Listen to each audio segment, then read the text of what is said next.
Good evening. Good evening. Welcome to the Vernon Hills Park District Board meeting of February 26, 2015. Can I have a roll call, please? Commissioner Kessler? Here. Commissioner Robbins? Here. Commissioner Dorhofer? Here. Commissioner Moline? Here. President Baloo? Present. All rise for the allegiance. I pledge allegiance To the flag of the United States of America and to the republic for which it stands, one nation, under God, indivisible, with liberty and justice for all.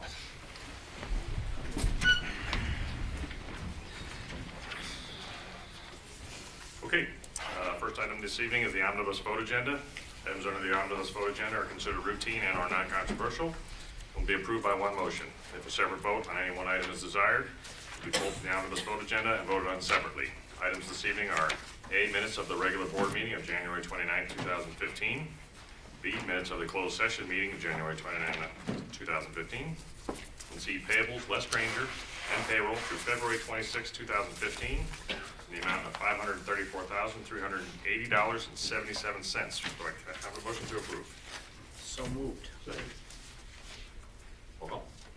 Commissioner Moline? Yes. Commissioner Kessler? Yes. Commissioner Dorhofer? Yes. Commissioner Robbins? Yes. President Baloo? Yes. Okay, next up is our welcome to visitors and guests public comment period. Nope. Okay, great. All right, then next we have the financial reports for the period ending January 31st, 2015. Marla, any additions? Subtractions? Good. All good? All right, and now where can people view them if they'd like? They can call and request a Okay, copy, just and I would be happy to email them to them. In case anyone's interested. Good to know. All right, so reports and communication. Executive Director Jeff Hoosier. All right, thank you. In your packets, you have the resolutions to adopt the new IGAs for the Vernon Hills Sports and the Vernon Hills Community Baseball Softball. We also have just changes, amendments to our current agreements with the Vernon Hills Soccer Club and then the Vernon Hills Stingers Fast Pitch Association. And basically what we wanted to do was make sure that the new items regarding finances were consistent with all the affiliates. There was also some language, I believe Commissioner Moline brought up last meeting, with making sure that use of the VHAC is allocated evenly, if you will, for potential that nobody's getting exclusive use, and so that language is in there as well. That's something that we've worked through. Our attorney has reviewed it, so all the language is ready to go with that. I've spoken to all of the affiliate leadership and vetted all the concerns that they had through this. So the only thing that we're still waiting on is just documentation for the 501 for both the new entities. They're both in the works, and I think both commissioners Baloo and Kessler have attended those meetings, as they'll report on later, and very confident that those will be returned to us. Soccer Club, their year-end financial information, it was included in your packet. As of today, I still don't have a contract for the before and after school program for Hawthorne School District 73. I've communicated that to Superintendent Nick Brown a couple times in this past week, so we're still waiting on that and still waiting on direction in terms of the facilitation of the child care services for their employees. So as soon as I hear something, you will hear something. In terms of the budget, thank you all for attending the workshop this evening.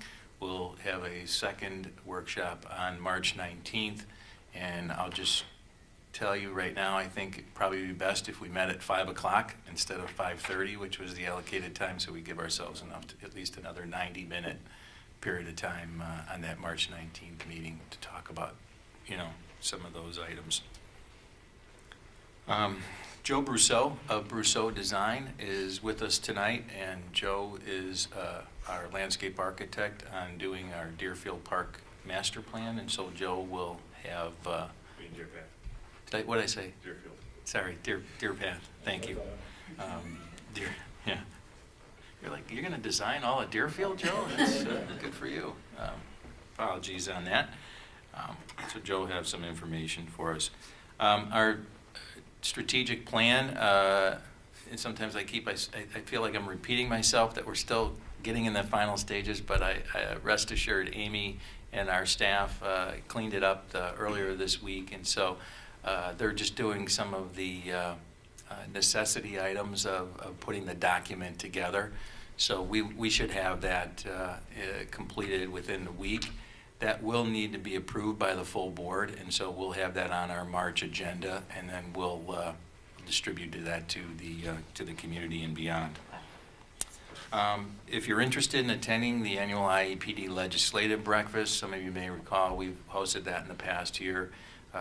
The Lake Bluff Park District is going to be hosting that this year. That's Friday, week from tomorrow, March 6th. It starts at 8:30 a.m. And please let me know if you're interested in attending that. They have invited every district from Lake County and certainly all of the representatives and senators within that district. I cannot tell you who's attending at this point, but usually it's a pretty good crowd. Last year, the Lake County Forest Preserve District held it, and there was probably about 60 to 70 people in attendance. And they pretty much just go through, there's a whole litany of legislative items that the Joint Legislative Committee through IEPD wants to instill in us as professionals to continue to communicate with our legislators, and this is a good opportunity to do that. Through the efforts of Commissioner Doerhofer, I was, through conversation of the Stevenson High School staff out at the VHAC site, there's 2 ball fields there that pretty much we've never used.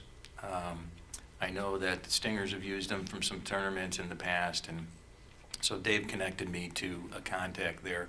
We're working through that process of just communicating to them our interest, and Mike and his staff have addressed some, of the potential maintenance issues that we may have to. It's a very minimal expense at best.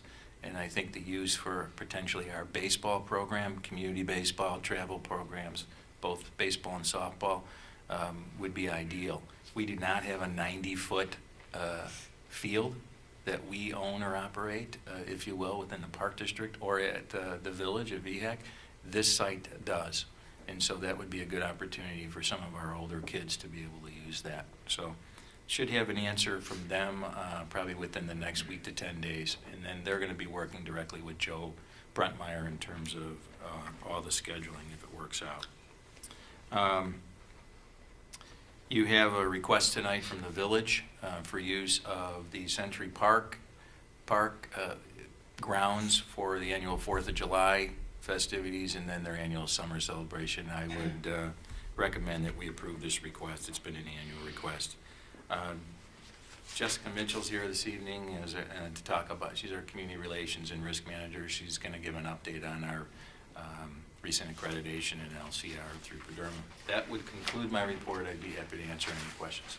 Any questions for Jeff? Okay, thank you, Jeff. Thank you. Next up is Finance and HR Superintendent Marla Pinero. Hi. She has nothing to say this evening. Well, she's been a little out of, I was out of the office. yeah, out of the office.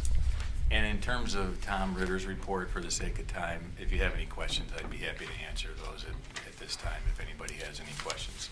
Since Tom's not with us today, are there any questions for Tom's report? Nope. Moving right along. Park Superintendent Mike Mormon. Okay, thank you very much. I've been in business for 35 years in park maintenance, and with this winter vortex that we're experiencing, this is the longest I've ever had an ice rink. The longest. We're still we made ice yesterday. We made ice yesterday. Usually February 15th is when you're done. We're in the end of February, and we're going to be going into March. And it's getting a lot of usage. We have to broom it resurface it 4 times a week. It gets used. It's a good thing. With our new employee, Richard Kozik, we've been very, very busy on ash tree removals. We're a little bit behind the curve on this, but Rick and crew have taken down all the ash trees sullen over at Lakeview Fitness Center. And right now we're in Century Park. We still got a long ways to go, and Rick is developing the planting scheme for the spring of this year. We're looking at approximately 30 replacements. Then as soon as it go into our new budget year, we're looking at a replacement this fall of in excess of approximately 60 trees. And he's got a real good palette being developed on that program. We've had some high winds, doing some light repairs. Also this season, we had a 22-inch snowfall. I know it was 22 inches because when I went on the ice rink, I measured it. It was 22 inches. We cleared our parks, our pathways very quickly. The crews did an outstanding job. I think, thank you for the note, Matthew, from Lakeview Fitness Center. I don't think you lost any parking spots. No, it's great. It was real good. Part of our inside work is all our cooking grills. Throughout the district, we have extras, so we're prepping those, we're painting them, and we're gonna put, nice fresh cooking grills out this springtime.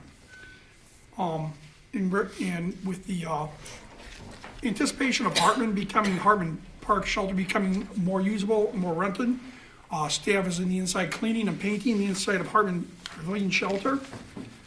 Over at PMF 2, we've enhanced our vehicle washdown station, enhanced some lighting, electrical outlets in our mezzanine. And over at the Lakeview Fitness Center, gotta give credit to Dave Schwake for rebuilding the main hot water mixer in the building. Now the showers have hot water. Now the main mixing valve was how old? Well, 11 years old. It's never been replaced or repaired. So that made a big difference. In dealing with Perderma and Jessica and Jackie, they came out and reviewed a tree removal operation. And it's probably the coldest day of the year, but Jessica and Jackie came out, watched our crews perform off to the side, and we passed. They were very impressed with professionalism that our crew demonstrated. Over at the Sullivan Community Center, we had a very good time last Saturday night with the beer tasting festival. It was a lot of my staff was there. Gabby was pouring beer, and he was having a good time. It was a good program. How many people, Jeff? 208? There was 208 that registered, yeah. So it's a very good program. When the program was over, we know we have a church program that Sunday. We had the program ended at 9. We had the building prepared by 9:45. By 10 o'clock, the entire staff was out of there. We all put together and got the building cleaned up. And over the last part of them is every year at the Great Lake Park Training Institute. It's a park training institute that's been hosted for how many years, Jerry? Do you remember? I think it's like the 50. There's one guy that was there, he said he's been there his 45th year. I think this is like the 57th year. It's hosted in Angola, Indiana. 2 staff members, Jerry Hughes and Gabby Rodriguez, attended. Topics from birds of prey to proper park maintenance, pathways, lake management, urban forestry, the entire gauntlet, and it's hosted by the Indiana University down in Evansville. It has been going on for 5 or 6 decades. Representatives from all the Great Lakes states. Just asked Jerry how many attendees there were, over 200. It's a very good program, and I've been attending it for too many years. I won't go into that, but it's a great program, and I'm happy to send my crews there every year. And that concludes my report. Are there any questions from the park board? Questions for Mike? No. Thanks, Mike. You're welcome. All right. Next up, Communications Manager Cheryl Barrett. Good evening. Well, our spring summer brochure and our camp guide was delivered to residents last Saturday, so I hope everybody received it. Front desk says they've gotten a lot of nice comments, so it's our first time putting our camp guide in there, so we'll see how registration goes in the next couple weeks with our summer camp going a little bit earlier this year. Our winter issue of Park Pointers, which is our school newsletter, was sent to the schools. I've put out 2 Park Paths, which is our community e-newsletter. I did one for craft beer tasting. that went out, and then another one is scheduled for this Saturday morning that's gonna remind people about registration and when to do it and to get your logon and username. So that'll be going out this Saturday morning. Our kiosks in the park either already have been updated or will be updated as soon as the park staff can get through the snow with all of our spring program and posters. So they're all in the park's hands, and they're gonna get them in there as soon as they can. Our website has been updated with all of our spring and summer programs and new slideshow, so that's reflecting our brochures that already went out. And just a lot of graphics projects I've done over the past couple weeks. And that's my report for the evening, if there's any questions. Any questions for Cheryl? Hey, Cheryl, just one quick question. On the landing pages on the website, we've got percentages there. Like 46%, 47% land on the homepage. Stupid question.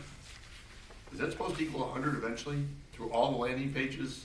Well, on the landing pages, don't I have what the landing page is?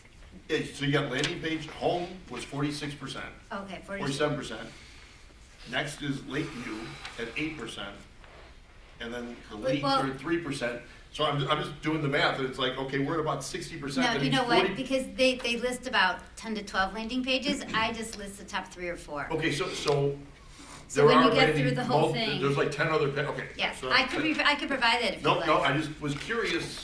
I just said I would do the top 3 or 4, you can see where the majority of people are going. I appreciate that. Okay, good. Cheryl. All right, next up, Matt Laporte. Tell us all about the Lakeview Fitness Center, please. Good evening. So I provided some statistics, some of the few things that we track at the facility, see how we're doing. And then I also, late in the week, provided an update on our membership totals. And the reason for that update and the reason for the changes were simply the fact that I'm now counting those people that are active members, and therefore we're collecting revenue through their monthly billing.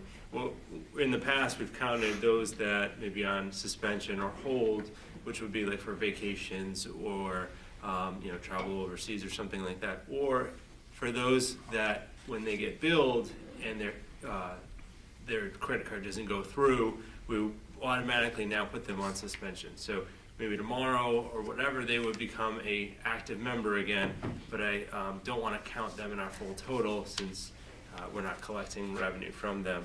And that's, will help me give a more accurate, when I do my budget tracking for the different pass types, it allows me to be a little bit more accurate with that. So we're going to count, that's how I'm going to count membership going forward. And it also, I think, gives us a bit more of an accurate picture of, sort of the capacity for that facility and where we're currently at, so where we can grow. Other things that are going on, we recently, within the last month or so, we brought in a couple new pre-core treadmills. We did a survey on those, and then we had a demo unit, a free motion incline trainer, which is more of a personal training style training treadmill, if you will. And took some reviews from our members on that. The feedback was overwhelming, and so with that feedback, I made a recommendation to purchase the free motion treadmill, which we were able to get at a steeply discounted price because it was a demo unit, and so now we own those 3 new units. They all have the ability to have, they all have the ability to have the televisions connected on those, and so we'll be getting that free motion connected this week now that we are going to buy it or have bought it. Then throughout March, we will be training our staff on our recently implemented and revised emergency response plan, which will allow us to obviously be able to handle situations of emergency very effectively in the facility. Recently, also earlier this month, February 2nd, we opened our pool up for the community to due to the recent school closures with severe weather. We took in about 170 visitors on the February 2nd date. Beyond the treadmills, we'll also be getting some new dumbbells for, should be here next week or the week after, which will be great to upgrade those. Swim lessons began this week, and then we recently did some presentations to a couple corporations, and allowing us to kind of do some sales for them. And we have a member appreciation event coming up the first week of March. And back in Valentine's Day, we gave out our promotion, internal promotion, where we give out a piece of chocolate and then a bring a friend guest pass to our members. We gave out 850 of those. We're tracking those in, see if we can get some sales, new membership sales off of those. And then last, we did a overflow parking for early January and February, specifically on Monday through Wednesday nights, which alleviated some of the parking concerns that we had at the start of the new year, and then also with the swim lessons going on. And I thought that was very successful. Based on the feedback from our members, they were very pleased with that and the response, and how quickly we were able to alleviate that parking situation. So, and then final, just want to make a reminder that registration is open for Loop the Lakes, which will take place on April 25th. It's a joint effort with Marty running the special events and fitness now, as it's a fitness event. So that concludes my report. I'm happy to answer any questions. Any questions for Matt? Two questions. Regarding like the free trials, or when someone comes with a little card or something like that, do you track how many come in with free trials? Is that a good number, and do you do a conversion to that? We do track that. I unfortunately don't have that information available for you, but I could start putting that on the report going forward. In general, is there a lot of people that come in and try it out? We do get a lot of people that come in and try it out, yes. What is our success rate on that? Again, I do apologize, I don't have that in front of me. But it's one of the benefits of having membership services supervisor, so that's something, a project that he heads up. Okay, and the second thing is, you said a new dumbbell set. Mm-hmm. What are we doing with the old one? We're going to utilize some of them in the group exercise. We have, for some of the classes where we don't have we don't have like a 15 or 20 pound weight, we're going to utilize some of those, especially in CrossFit or our fit class. Are we talking the rack of all the big ones? Yeah, so then the combined to, heavier like, weights will become available for surplus. because there's a lot of heavy weights We're that not are going in to the use the group are 100 not pound. gonna be. Well, I'll reserve the 100 pounder for you, but everybody else. Those other weights would become available for surplus if we chose. So you'll store them, where will you put all the heavier weights? We can probably, I haven't talked with the parks I was guys, we just could curious. possibly store them there until we decide, what direction to go with. Okay, So- there's no program of selling or like Yeah, doing. yeah, that's Exactly. what We Surplus. auction, we do the surplus program, we send Oh, them is to that what auction. you meant? Okay, Yeah, I'm sorry. I meant you were just storing them in corners like. No, surplus. we Okay. don't have a lot of storage, so we try to. Well, that's what's my concern, is where will we put all of this Correct. with the, okay, thank you. Actually, a recent, a fair amount of some of the equipment we sold to Public Works. Yeah. They use them for their, and they paid us, I want to say it was a couple $1,000s. Okay. That they're using for their Public Works facility. They have a little gym area or fitness center there. They would yeah. probably be our first target for those as well. Yeah. Great, thank you. Quick question, you mentioned the membership presentations to the local corporations. Yep. Success rate, good, It's- bad, and different? We just did them last week, so Okay. now we're getting out what we do is a little standard agreement on this is what we will provide, which is resident rate. There's no discount, but just resident rate. And the advantage that we do is that our annual contracts that we do a monthly draft, because they're corporate, we realize, they may, lose employment, get transferred, whatever, we let them out of that contract. We don't hold them to that. But if they do pay in full, then we don't let them out of that, because there is a built-in discount for paying in full. Okay, and these are the first two you've done? No, we have several corporate partnerships. And you got people to sign up for those? Yes, we do. Mm-hmm. Okay, Yeah. So successfully, I mean? Yes, successfully. You're getting a good return on your? Yes, we are. Okay. I don't know if I want to name all the companies. No, you don't have to Yeah, name all the but companies, just wondered, certainly. do you get, 30%? I can return or provide that something? information to Jeff and give you. Just wondered, what kind of response you're getting to it, so. Yeah, we have recently set up, a couple with several other area companies that are near us, and so we've gotten a handful of employees from them. Yeah. Okay. And we're, that's something that we're a new initiative with this membership services supervisor that we have. That it's a little bit. That's a good portion of it where his time goes. Okay. Great. All right. Anything else from us? Okay, thanks.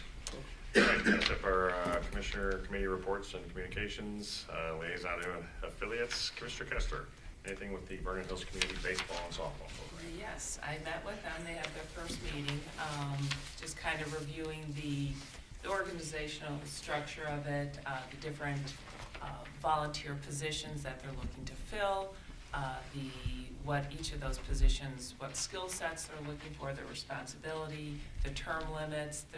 They really spent a lot of time just reviewing how they want to formulate this new organization. They also went through their budget and what they're expecting their revenues to be and their expenses. They have a few people that have shown an interest in those positions. I think they're looking always for more people, so if anyone out there still have any interest to reach out to them and see how you could help. It needs to run on volunteers, so the more people that volunteer, the better the organization will be, and it won't be burdensome on the few. So, but it was a good meeting, and we're planning a second one next week, I believe. And I have met with the Vernon Hills Sports Club. They've had 2 meetings so far, and they're doing a lot of the same things, preparing budgets, schedules. They're a little farther along on their bylaws. They actually have something that's kind of etched in, they gave the first concept out last night, so everybody's making their comments. And they're gonna get that back, so that's moving along, and I think they're all getting in the right direction, and I think the first thing they have up is lacrosse right now, spring lacrosse, I think, so. And then they don't really have anything more until the fall. Okay. Right. Next up is board correspondence. This evening, I have a letter from the Vernon Hills Police Department. It says, on behalf of Officer James Cook and the entire Vernon Hills Police Department, I would like to thank Mr. Jerry Hughes for his diligence and dedication to duty, which resulted in the recovery of a firearm, ammunition, and other weapons on Monday, February 9th, 2015. Obviously, had the bag containing the items been found by a youth or someone lacking proper judgment, the results could have been horrific. Jerry's decisive and prompt action retrieving the bag and immediately notifying the police could very well have prevented a tragic incident. Once again, thank you for having such an exemplary individual on your staff. Mr. Hughes is a credit to your organization and to the entire community. Please convey our thoughts and thanks. Sincerely, Mark Fleischauer, Chief of Police. And just so the residents know, on that date, Jerry Hughes, an employee of ours, discovered a bag of, for better words, an ammunition and a gun, just laying in the park. And he immediately called the police and got them up. So on behalf, I'd like to get Jerry to come up to the podium for me, please.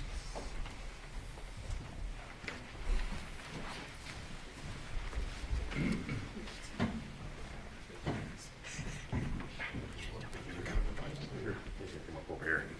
Also, I'd like to invite Jessica Mitchell up here. She's our risk manager, and she keeps track of things like this.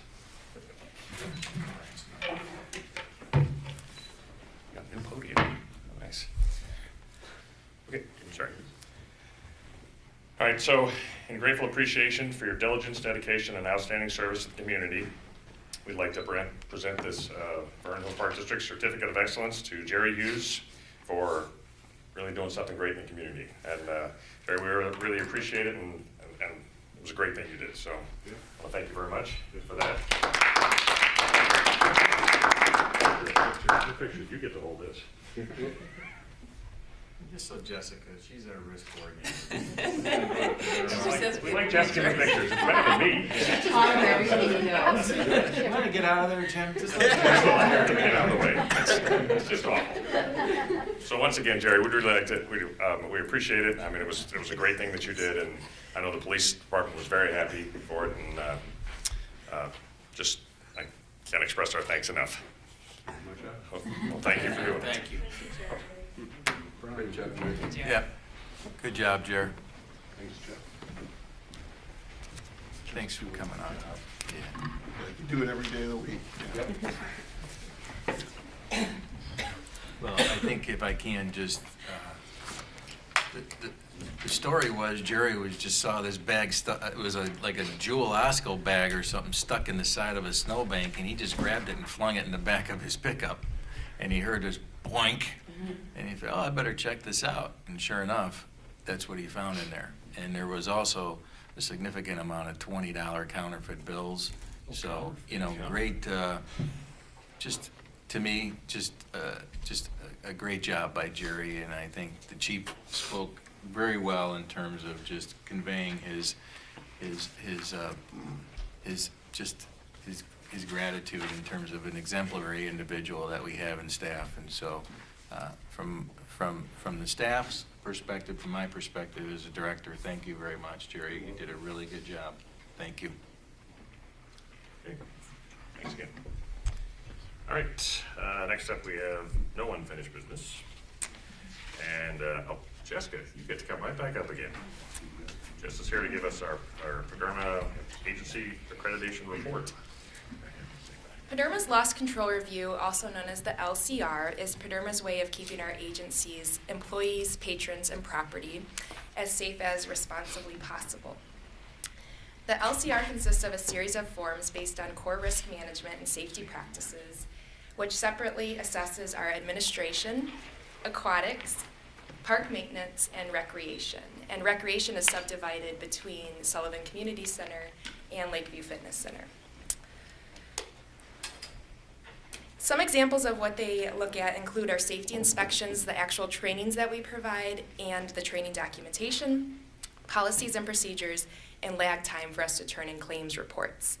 We completed a loss control review in 2013 and then again last year in 2014 in hopes to gain accreditation. Accreditation is Paderma's highest award.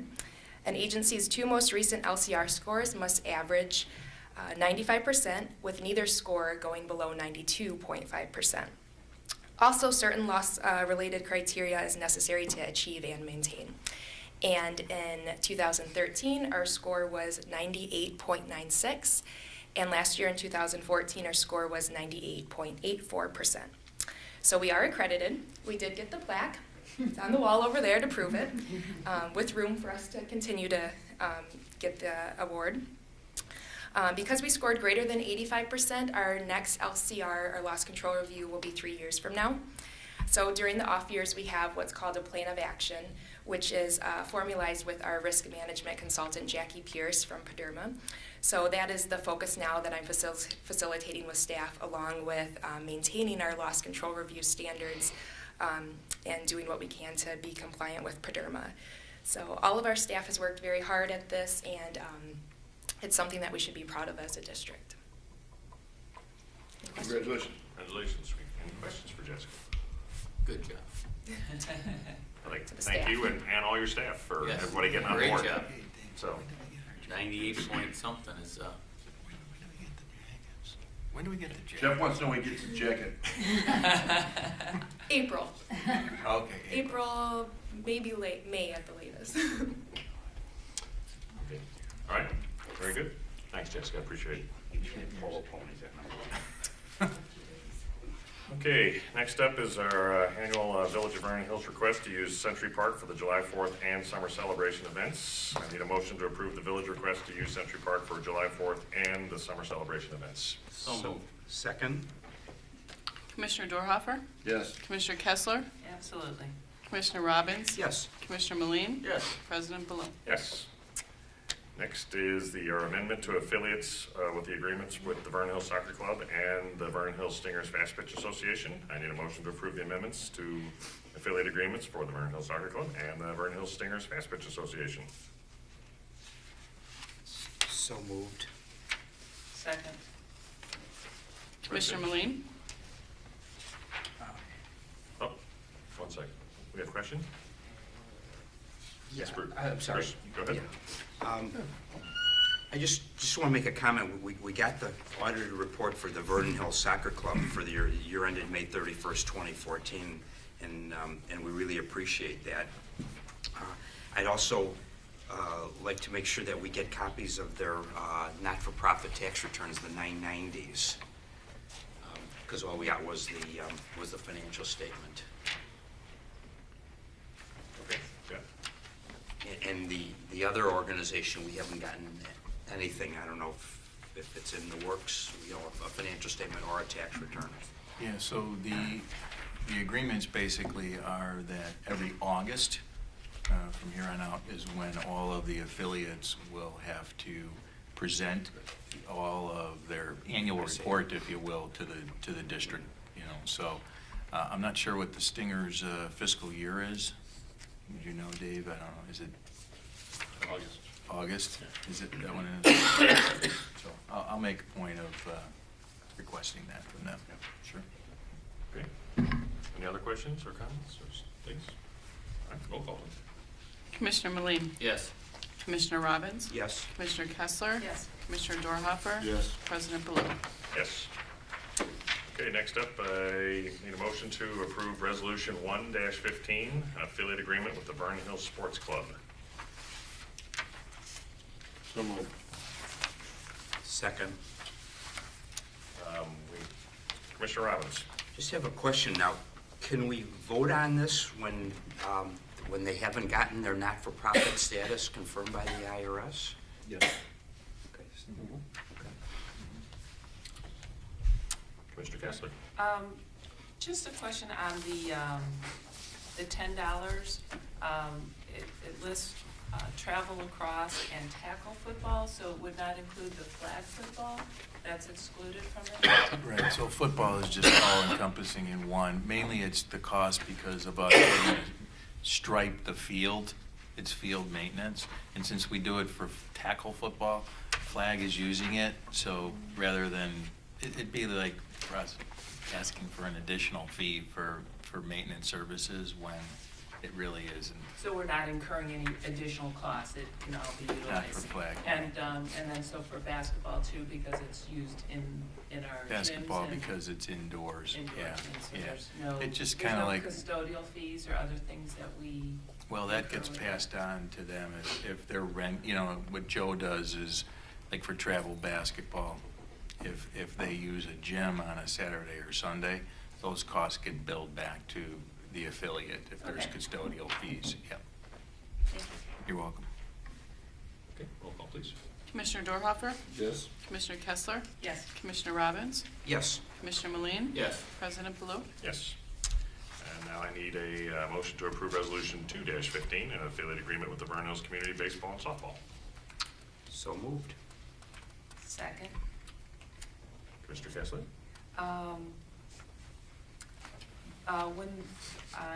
When they're talking about tournaments, do we have a number of tournaments that they usually have that we should put in there, or should we have a fee that's associated with tournaments, but no number of tournaments designated in this? Should there be, if they were to go, if they needed more tournaments, would the fee change? Does it need to be in there? I'm not sure. Yeah, we've never really got into, the essence of the tournaments really falls on the use of VHAC, which is a village. We don't have anything in for the Stingers or the soccer club. If they usually want to run some type of tournament, it has to be approved by the village. Obviously, if it's on our property, it would be a different story. We did put in for community baseball and softball a fee of $500, and that covers they're running 4 weekend tournaments, and Mike has to, our contracted maintenance services to do garbage pickup is above and beyond what we are responsible for. So we pass that back on to them. It's $125 for a weekend for us to, it's a direct cost that we have, and we just pass that back on. I So- understand that. I guess I was just wondering if they had more tournaments, if that's something, would we have those additional fees, and is that something we need? Yeah, Or so- is it so small we're not that worried about They it? went from 5 down to 4, so for the sake of this particular agreement, we just plugged in, hey, you gotta know that if you're gonna run 4 tournaments, which is what they said they were gonna do, they scribed to with the village, we're gonna charge you X amount. In the past, we didn't have that written into an agreement. And so we wanted to make sure that was plugged in this year. So the question is, if they decide next year to go 6, Yep. does the fee change, or is it? Then we would just have to amend that particular Okay, well, cost. because it doesn't specify how many tournaments in this agreement, I guess that's why I'm just raising it. Do we say this is for 4 tournaments? And so if they needed to do 8 next year, that we could have a. We can add that in if you'd like. I mean, it's a quick. I'm just raising it, board. I'm not sure if this is something we need to put in. Thoughts?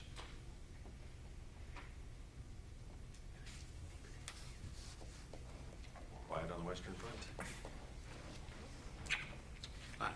I'm not sure, Cindy, what you're trying to say. I'm saying that. If they say they do go from 4 to 8, we're still gonna charge them the extra weekend charge. Right now, it's saying that we're charging them $500 annually for tournaments. It does not say how many tournaments they're allowed to have. I don't know if it's an issue. I'm just trying to think that if they would jump up the number of tournaments and we had additional costs, does it need to be in here, or is it just something we don't need to worry about? I'm not really strongly recommending it. I guess I'm just. Well, they'd have to get approval for us from us in the village to even use the fields for another weekend. Well, they don't need approval if we're. We schedule, so. Okay. What do you got? What do you got, Amy? On the dais, you have updated copies of the affiliate agreements, and if you look at your new resolution 215, on page 4, the fee has been changed to $125 custodial fee. Oh, well, for there each you home go. tournament. Somebody saw that. Okay. Thanks for pointing that Beautiful. out, Amy. I didn't have the revised copy. Oh, yeah. That answered the But question. I would say this to the other entities, like with the Stingers agreement, I think it does say that they run one tournament, and the soccer club doesn't do anything at this point, and neither does lacrosse, but they have expressed interest in doing it. And every fall, we sit with all of the users and the village, and we literally go through a calendar and decide who's gonna take what weekend, how many you're gonna do. Now, the VACYA in the past ran 5 tournaments. They've knocked that down to 4. And I know they're working a lot closer in terms of just communication with the Stingers and making sure that they get theirs. Because the Stingers moved their tournament, right, Dave, didn't they? They wanted to, but there was a conflict. Okay. Be readdressed next year. Does it answer your question, Cindy? Yes, I Okay. think, I understood new that, and 125. I'm glad that this was changed, and Okay. I guess that's the only change that was made to this from the copies we received. I think that's it, yeah. Thanks, Amy, for pointing that out. Okay, good to know. All right, so I guess we'll be voting on the new one, right? Mm-hmm. The one we have sitting in front of us now. 215, it's 215. Still 215 with that change. Which has that change in it, Okay. so. All right, I need a roll call, please. Commissioner Maline? Yes. Commissioner Robbins? Yes. Commissioner Kessler? Yes. Commissioner Dorhoeffer? Yes. President Baloo? Yes. Okay, joint legislative committee breakfast, I think you addressed that already. Jeff? Yes, I did. Okay, next up is the Deerfield Park Master Plan Update with Joe Brousseau. Joe Brousseau with Brousseau Designs. Joe, welcome to the podium. Thank you. And we're ready for an update. Great. How do you want me to connect my computer for the slideshow, or how do I do it? Do you get, yeah. I'm booted up, ready to go if I can switch. Yeah, you want to? Sure. You want to pass out those hard copies, Joe? Yeah, Cheryl can do it.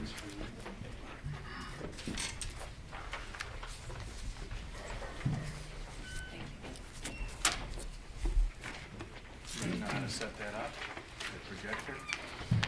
Yeah. Are these the same, Joe, or are they different? They're the same. Oh, yeah, I just had it in for Word.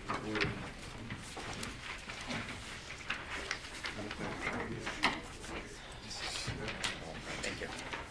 Thanks. Very nice to have them roll. The insert.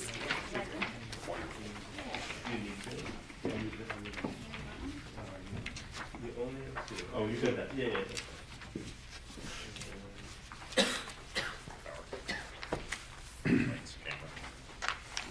Push that, Matt.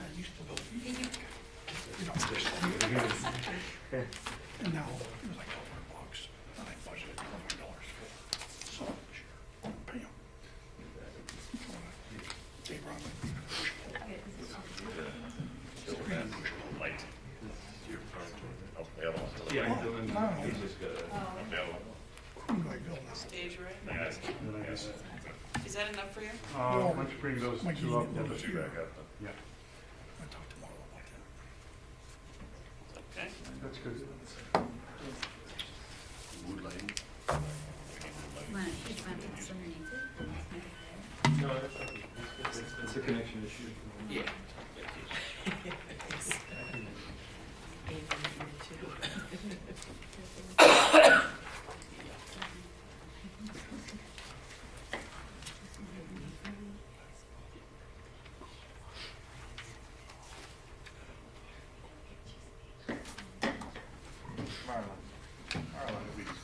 I think that's a good.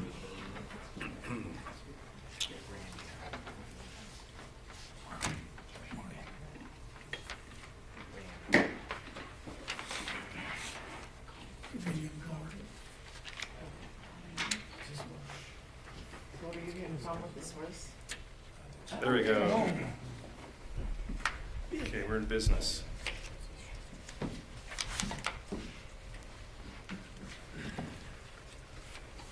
Well, good evening, everyone. Thank you for having me this evening. I have about a 20-minute presentation I'd like to make just to give you an update on where we're at with regard to Deer Path Park. Hopefully this will work now. There we go. This was a great starting point for us, and this is a screenshot from your video, and I got to tell you, your video of that park has been very helpful for us. Because once we got the green light to start on this, it snowed, so we really had no clue what the ground plane looked like, what your paths looked like. As many times as I've been there with Jeff, my memory isn't as good as it used to be, so that video really helped us quite a bit. But starting, oops, going wrong way. I've got a couple of exhibits for each area, and I've done this for a couple reasons. You've got a black and white. You've got this, but I've also imposed our line work on top of an aerial photograph to give you a feel for what we're doing with what's there now. And it's a little hard to see, and I apologize, but I wanted to, be able to show you what changes are being made, or what we're, at least in the conceptual stage, changing. So starting here at the Kids Castle area, we're going to start south and work our way north. First, let me say I understand the importance of this playground. I've dealt with removal of these types of play areas before, and I know it gets very emotional. There's a lot of history to this area, and we do understand that, and we will take that into account. One of the first things we're going to look at is what we can salvage at the Kids Castle area and reuse and really bring the history of or a rebirth of Kids Castle forward with this new renovation. We want to try and create some excitement. And one of the things that we've spoken about with staff is, as you know, this playground is 500 feet south of the parking area. One of the things we'd like to do is, we have, I believe, 1 or 2 signs directing users to the area. It does get confusing if you're a first-time user. One of our first thoughts was that we'd have a series of signs. Maybe we have one every 100 feet that tells users about the history and the features of the site, and can get users excited, get kids excited about it. Maybe it's watch out for dragons or something like that. And so that's our first thought, as we start to get people excited as they're walking to the playground area. You'll see that we have 2 entrances. Right now the entrance is right here to the south. We're adding a second entrance to the north. And what we're trying to do is create a nice little arched walkway and a plaza space in there for viewing and interacting with all the play pieces. And one of the first things we want to look at is again, trying to maintain the history of the site, and we're calling this our History Plaza here. And it's our thought that we have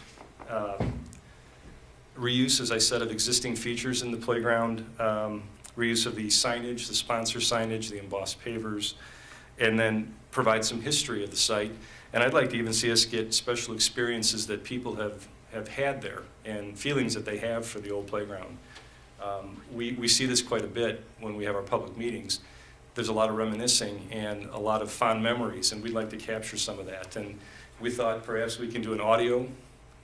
We've done some audio work where we have actual interactive push-button audio that people can talk about their experiences with the park, or signage that people can write, what they experienced in the park. So that's what we're looking at with our history area here. But this plaza area is going to have a variety of different seating types, benches and tables. We're going to provide some shade. We're going to add some kids' tables. Not unlike if you go to Trader Joe's, they have those kids' carts, and those are the kids really get excited about those. And we put those lower level tables in the plaza area also for the younger children. At this point, we have not selected any play equipment yet, and that's our next step. But we've kind of looked at a conceptual design where we'd have a swing space or a swing area, 5 to 12-year-old play zone, a 2 to 5-year-old play zone, and then we've also talked with staff about a small spray ground taking place at the site. I really think that's an awesome idea. I think that's something that we can really play on the theme of Kids Castle, and I'll show you some examples of how we can do that. In addition, we're showing, here's our existing shelter, we're showing a small restroom building in this location here, or hereabouts, and I'll tell you a little bit about that in a moment. So again, this is that same drawing that you're seeing there that you have in front of you that explains all of those features.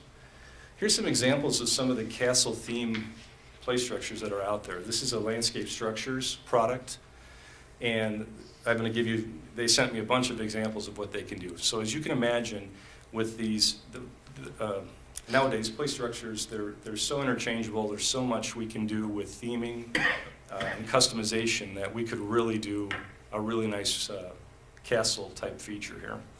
So here's a couple of examples, and here's a couple more. And you know, down here, bottom left, it starts to show some of the theming that we can do, and we'll talk about that surfacing material.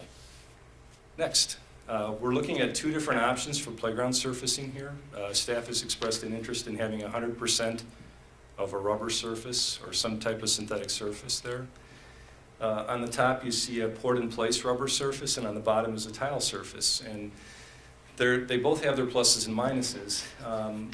The biggest plus for the rubber surface up here, the poured-in-place, is the theming. We can cast any kind of theme into that rubber, and it's very vibrant colors. You can see that.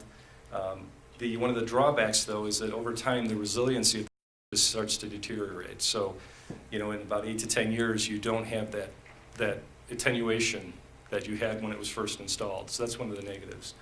Obviously, with the rubber surface, you don't have that artistic capability. It can start to get busy. It can get a little overwhelming too if you do a checkerboard or something. But it has better resiliency when it's installed, and it maintains that resiliency over time. So that's one of the positives about that. As far as vandalism, the upper picture, that's a little more difficult to repair. A lot of times when we get vandalism, if it's burned or if it's gouged or something, we can cast a new symbol in and make it look like it was part of the original design. And then with the tile surfacing, it's very easy to pull out tiles and put new ones back in. I talked about the spray ground, and I apologize, these are kind of small and they're hard to see, but we work with a company called Water Odyssey, and they do customization. That's one of their fortes. If we give them a thought or a concept or a sketch, they can fabricate this type of play feature.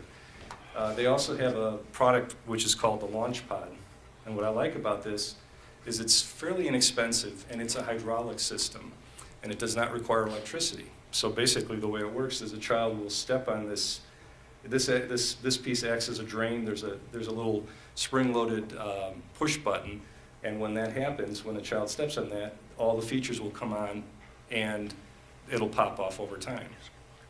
And here's some, I wanted to share some examples of some of the theming that they can do. Here's a little dragon. They can do turrets. They can do helmets. And they have a few more features down here that they can do.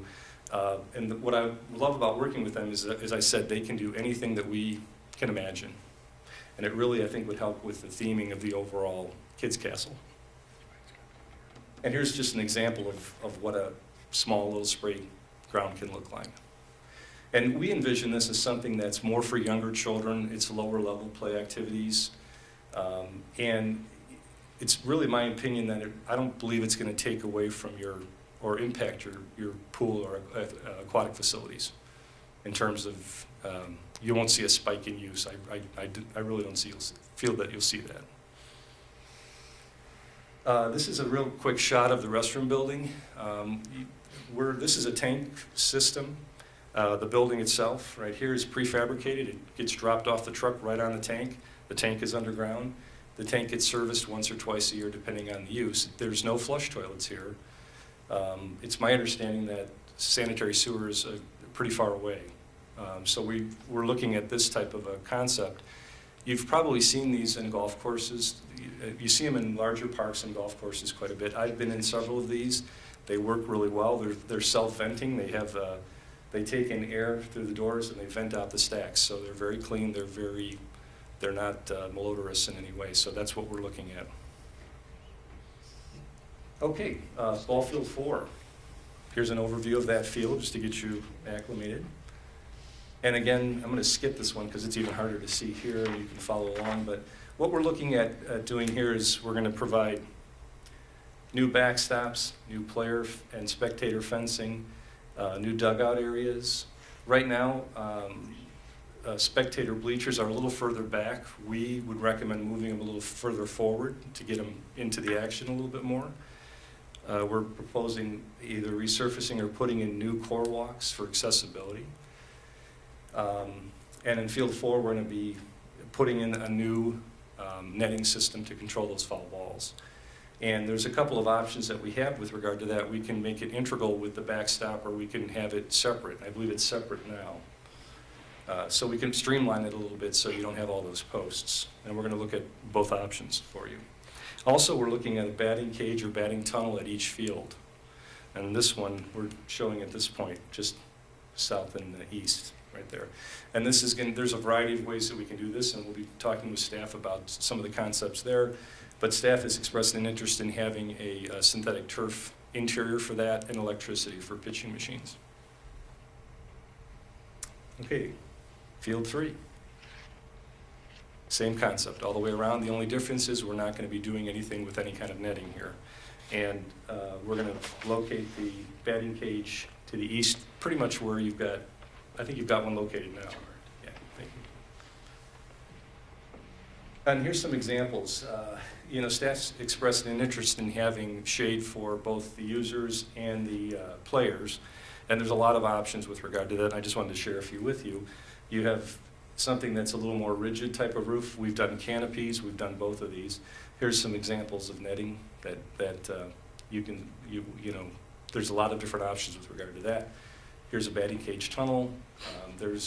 We've done this type, with the rigid posts, but the netting. We've also done full cages with chain link fencing. And there's drawbacks to each.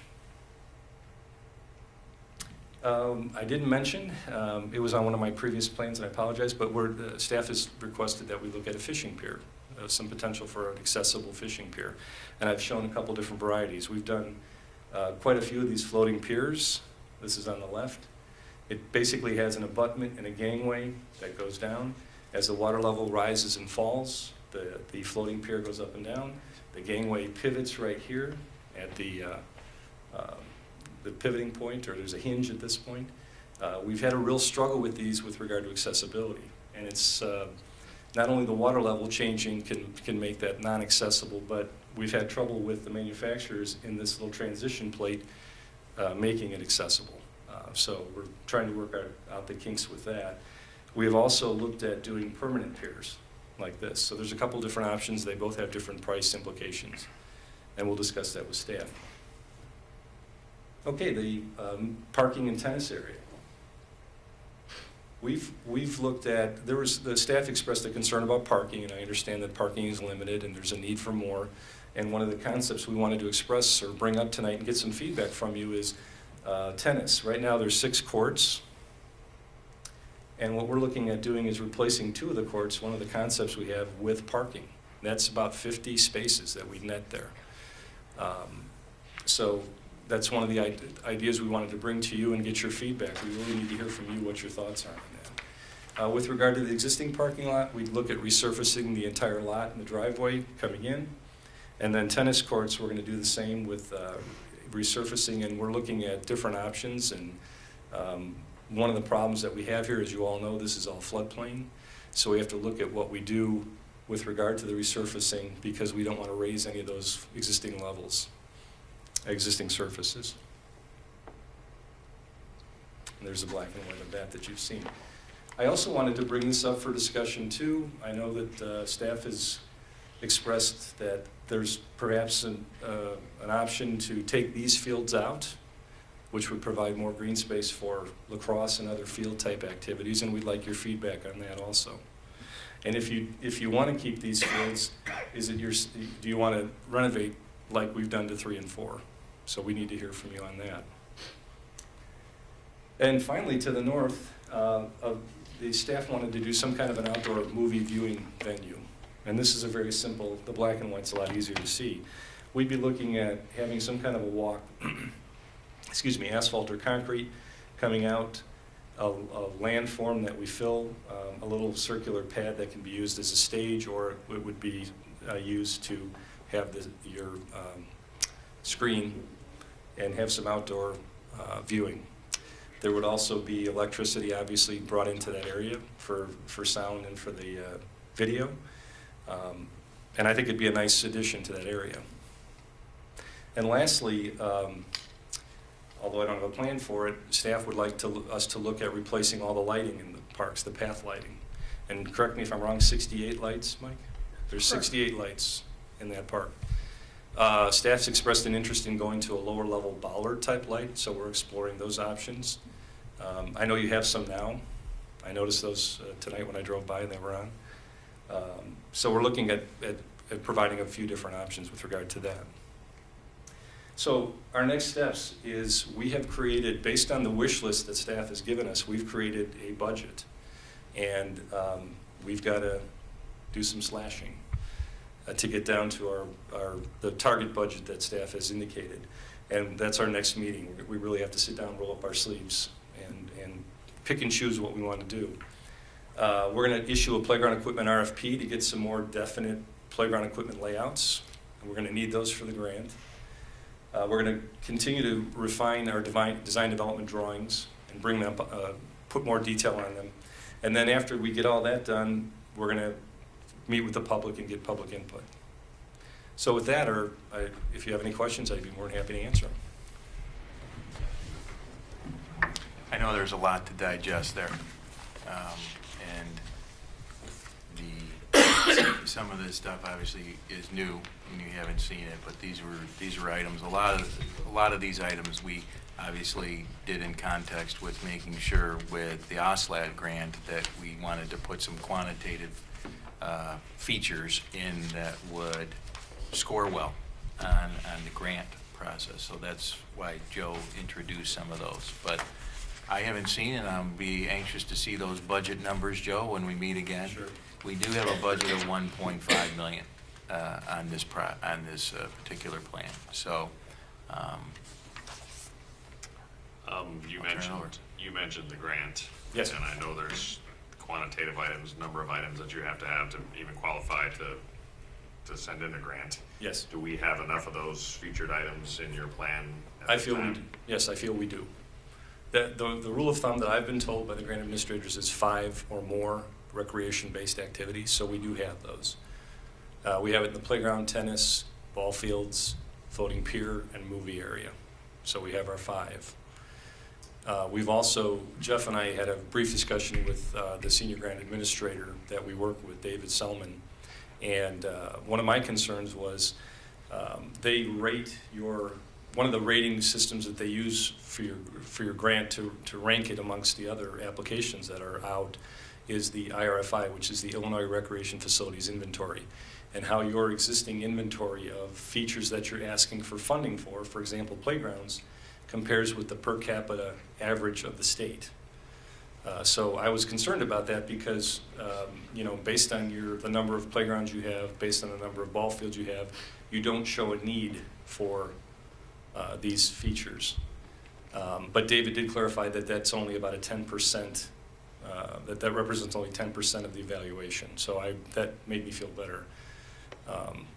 And unfortunately, we run into this quite a bit.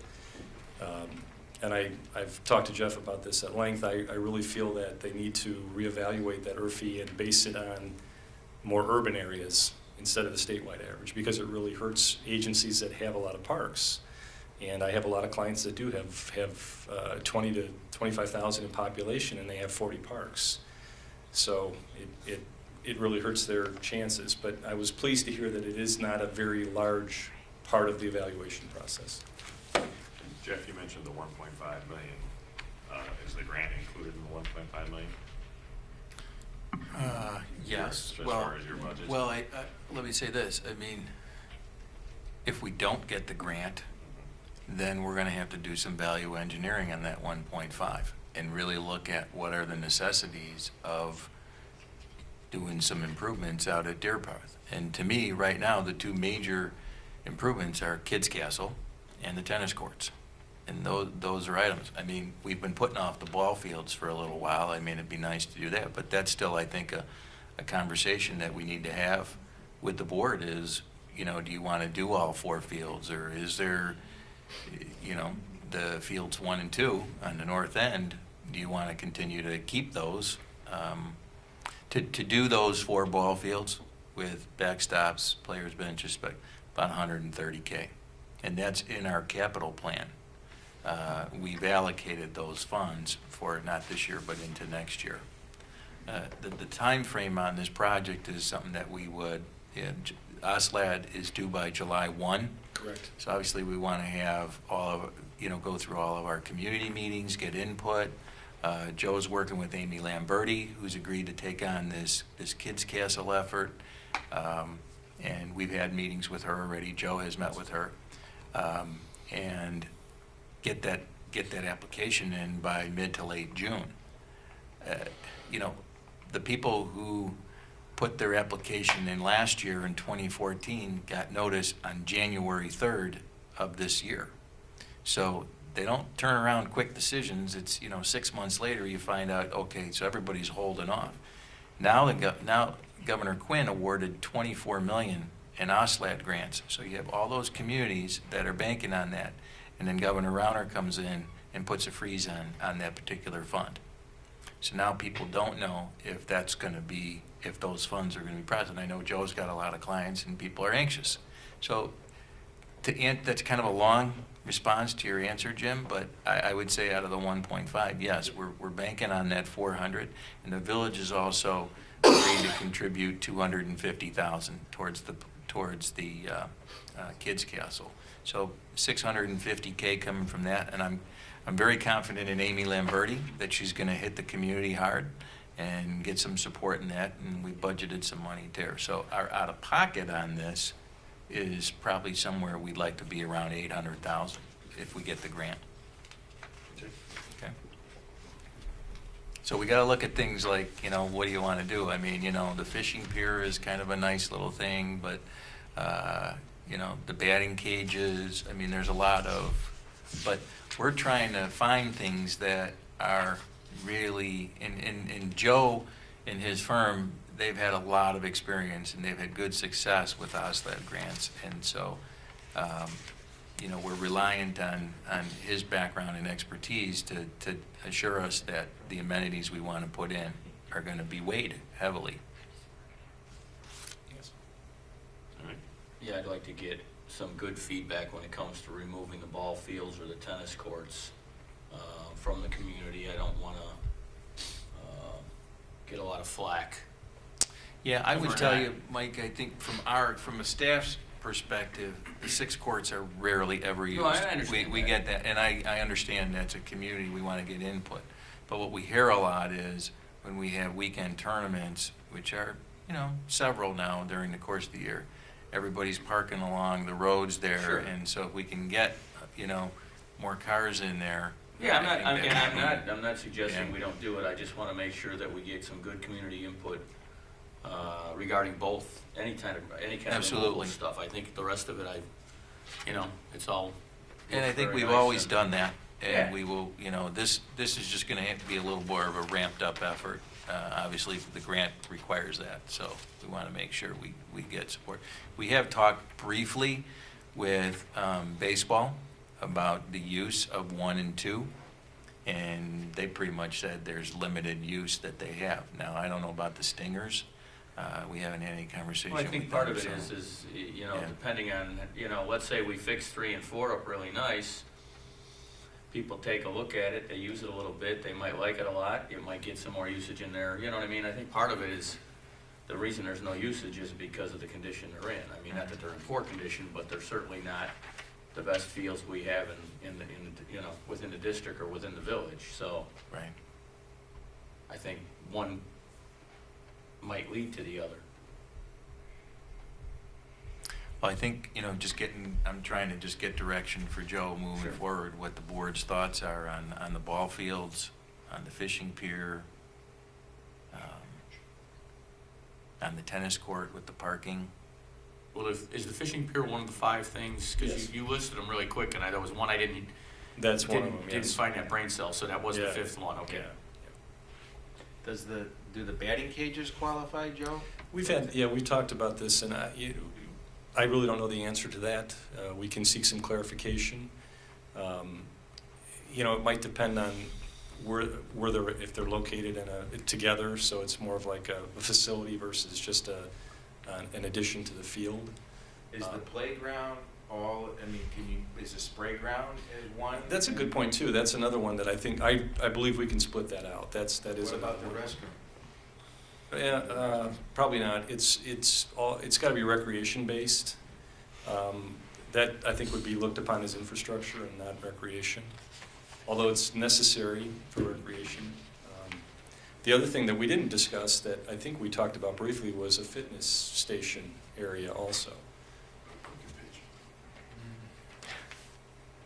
And that's another item that. Lots of that. Many times, yeah. The movie theater, I think, is a really neat thing. I mean, we've been getting several hundred people coming out and trying to berm that area, but if you've been out at our site, we haul it on the back of a pickup, and then we, you know, kind of crank up this homemade screen. So I think what he showed in his picture was we've budgeted to buy one of those inflatable 20-foot screens this year. And then you got a pad out there to place it on, and then getting power, because we run cords all the way to the Warrington, you know, field or shelter there, and it's not probably the safest thing to do. But you got to make it accessible. So I think there's a lot of good features. The park actually, I mean, you know, it does need a facelift. Are we looking at trail resurfacing, repaving, or anything like that? Not the entire, I mean, you got from where the Lake County, you know, station is there going all the way out to 45 is already redone. So what they have in there is just doing a seal coat. Going north. Lighting, I think, is gonna be a really expensive endeavor. We get points for that? Pardon me? We get points for that? No, unfortunately not. Okay, we're good. But, you know, if there's other things you guys think of, obviously, we're trying to, you know, get something going here so we can work on it. And it'll be nice to see some of the responses on that RFP for play equipment, Yeah. what people come up with a design. Put another cricket pitch, you get rid of 1 and 2. You could put a cricket pitch out in the middle. My concern is parking. They'd have to park in Cherokee and walk down, because Warrington only has Nice. 20 stalls. Would If that count? you're playing lacrosse, you're parking and walking down. You're insinuating that cricket people are lazy and won't walk? No. I'm not sure. Just saying, it's a slow-moving game, I just didn't think it was that slow. But I know with the sports club, the new Vernon Hills, I mean, they're talking about moving their lacrosse, taking a big portion of it out of VHAC and using Deer Path, which is great, you know, because now we can use that one field there, and that's what we've been talking about, maybe going to the north where 1 and 2 are located right now, about opening that up so you could do, you know, more lacrosse. I don't think there's a need with their current program. They have about 4 teams, but they're talking about running tournaments. We run 3 tournaments right now, and then there's the Illinois girls lacrosse program. We usually run like 3 tournaments with them. So we're running like 6 tournaments a summer out there, and that space to the north where 1 and 2 are would really be. Any of the fields need sports lighting? That was what we're doing, put lights up on the field? Does that count? We put lights up on the ball fields? I don't believe so, no. Just asking. The batting cage. He just wants a lot of attendance at the next meeting. Yeah, you wanna, that'll really fill it up. The batting cages, was that a request by staff or was that by one of the affiliates? Is that a need of batting cages? Or is that just an amenity we're putting in because it might give us extra points? I was directed by staff. I'm not sure what their motivated them, but that was my The direction. cage we have out there now, which is behind field 3, If you can call it. it never gets used. It just, some of it was, yes, an amenity that we think would score well for the application, but 2 would be the need. Now, we could just do one site, fix that current one up, but, you know, there's large stones in there now as a surface. No, I know it's in so, bad shape. I guess yeah. I'm trying to decide for direction or whatever, is that really a need? Because when I met with the VHCBS, they have batting cages in that facility. Mhm. So is that usually done in the bad weather and things like that, or do they need it out?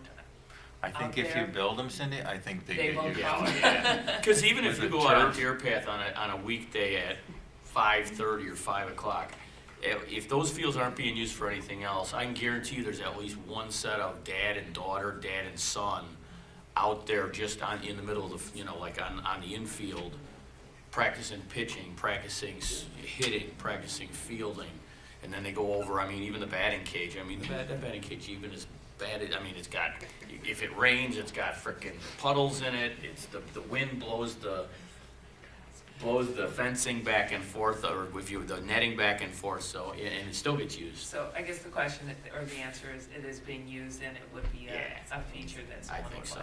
The other question is, on that splash pad that you talked about, you said it did not require, it didn't need electricity, or it was manually pumped? How could you explain that a little bit more? It does not require electricity, that's correct. Okay. And it's, I hope I'm using the correct term, it's hydrologic. It's water, it's run by water. Okay, So in other words, the city water pressure will operate that. Not unlike your house, when you turn on a shower up on the second floor, there's pressure that's there that will operate that system. And it's the more I've learned about this system, it was designed for, actually, they've marketed it to the Chicago Park District because of wanting low-cost ways for kids to get cooled down. They actually, Chicago Park District wanted a way to do this economically so kids wouldn't open fire hydrants all the time. So that's what brought this, where the design came from for the system.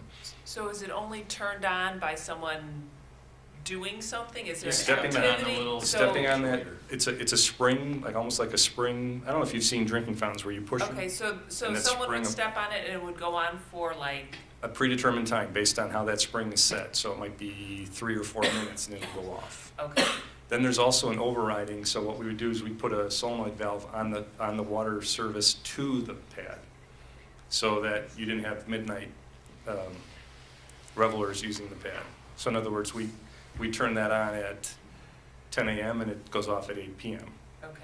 So that you can still step on that out there, but nothing's going to happen. The water valve. The water valve, yeah. And So when you're doing your costs, can you include how much maintenance would be on that and, the filter? Because I'm sure that is a higher maintenance.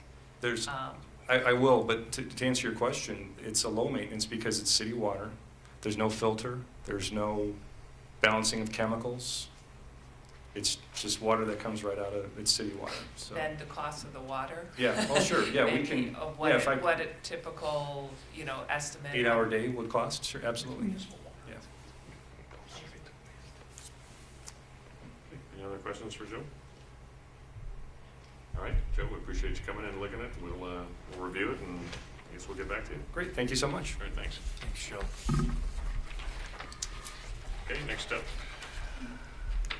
I need a motion to approve the WW Granger invoices, payables in the amount of $2,205.23. So moved. Second. Roll call. Commissioner Meline, Yes. Commissioner Dorhoeffer, Abstain. Commissioner Robbins. Yes. Commissioner Kessler, Yes. President Baloo. Yes. Next up for commissioner comments. Commissioner Meline, anything? No, I'm good tonight, thank you. Okay, Commissioner Robbins, Nothing. Commissioner Kessler, Nothing. Commissioner Dorhoeffer. Nope. As for me, I do. I would like to thank the staff for putting together a wonderful event last weekend, our second annual beer tasting event.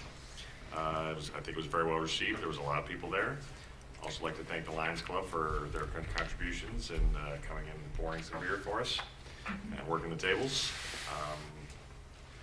I got a lot of positive feedback from everyone, so I think it's an event that people look forward to in the winter, and adults like to get out and do something different. So thank you again for your efforts. With that, I need a motion to go into closed session under 2C5 of the Illinois Open Meetings Act for the purpose of discussing the purchase or lease of real property. So moved. Second. Hold on. Commissioner Kessler, Yes. Commissioner Meline, Yes. Commissioner Dorhoeffer, Yes. Commissioner Robbins. Yes. President Baloo. Yes. Okay, and we will be We're gonna adjourn across the hall and across the hall. Okay. So if you wanna bring your stuff.